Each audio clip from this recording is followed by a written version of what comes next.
So for part 2 of this tutorial, we're now going to look at actually creating the particle system itself that's going to get sprayed across the player's screen. This is one of the cooler parts. So to do this, we right click and we're going to go new particle system. Right? Again, I'm going to call this the group is going to be screen splatters.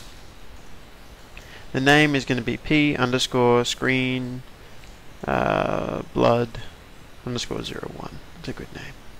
Okay. So we've got this guy rocking. Now, first off, we can see that we've got our standard thing going on here. It ain't pretty, but it'll do. So I'm going to click on this initial material, the M Splatmaster 1, and I'm going to go to required and click on this arrow. We now have this stream of blood. Job well done. So with this in mind, let's look at what we have to do next. Now, basically, you need to pretend that we're spraying all of these across a square that is on the user's screen. So to do this, what I'm going to do is I'm going to go to, first off, let's get rid of this velocity because that's not really necessary. Deleted.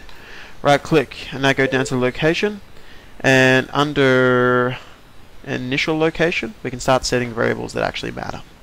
So to do this, I'm going to, you need to pretend this is being sprayed on a screen that's slightly far away from you. And I'm going to set x value to 0. Actually, we might do the slightly far away from you part in code. Ignore what I just said.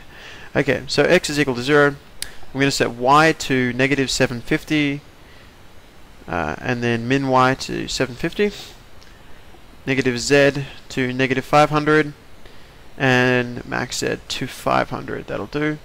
So now if I was to look at this effect, you can see that they're randomly kind of appearing across this square on my screen. To make this a bit more prominent, I'm actually just going to turn this up.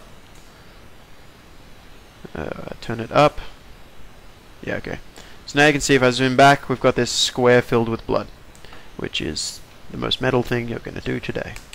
So I'm going to set the random initial size to be between 10 and 50 for the sake of getting something that looks okay. I could probably go even higher than that, to be honest. Yeah, I'm going to do 10 and 750. What up? And now I'm going to just reduce the spawn count to... Okay, so now we can see that these are clearly kind of splaying up.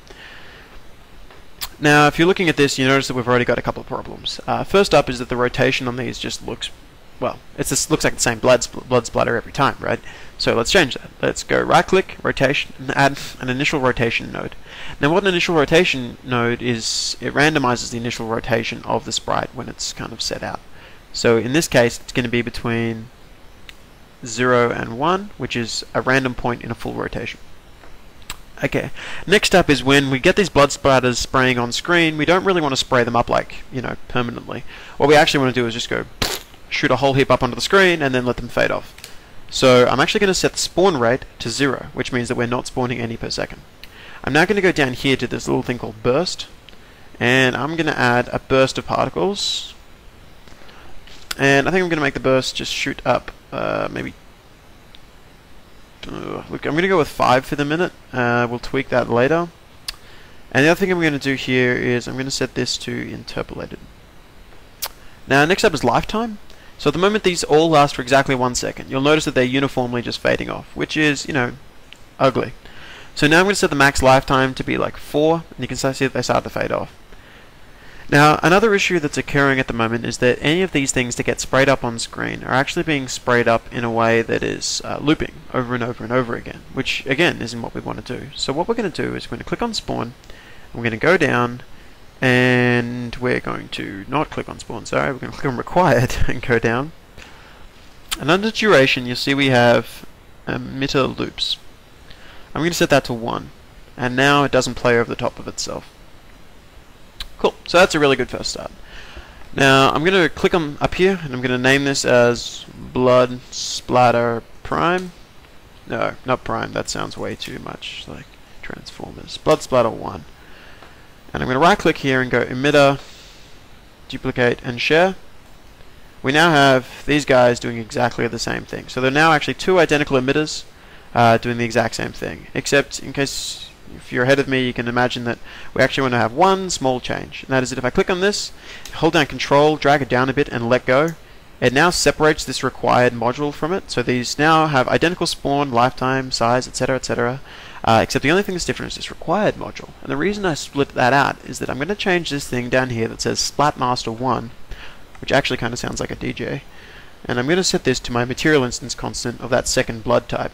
So I'm going to go up here and just click this green arrow. And you look at my screen, we now have these other secondary blood splatters that are kind of coming in with it. See that? So that was pretty cool. One other thing I might do that would look kind of cool is have a whole bunch of little smaller ones that kind of scatter around a bit. So I'm going to go click on this one again. Oh, I'm going to rename this as well to Splatter 2. And I'm going to go emitter, duplicate emitter. And under this one, I'm going to call this blood splatter small 1. I know I'm not the most inventive of names.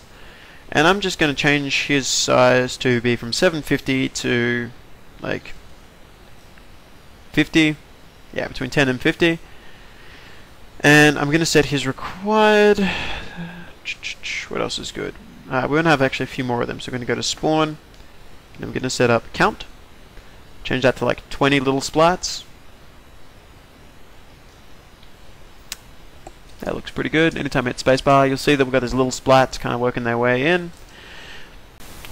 Now, one really easy thing to make mistakes on is we've actually got to make sure that when we go to required, you'll see that there's a setting called use local space. Now this is incredibly important. And the first time I actually recorded this tutorial, I totally forgot it.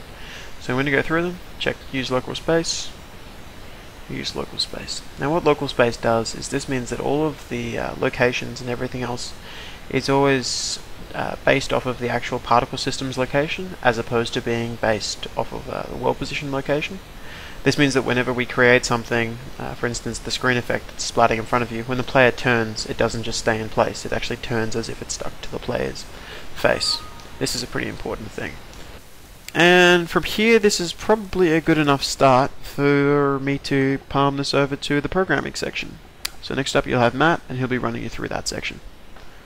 Hopefully this helped you out a bit.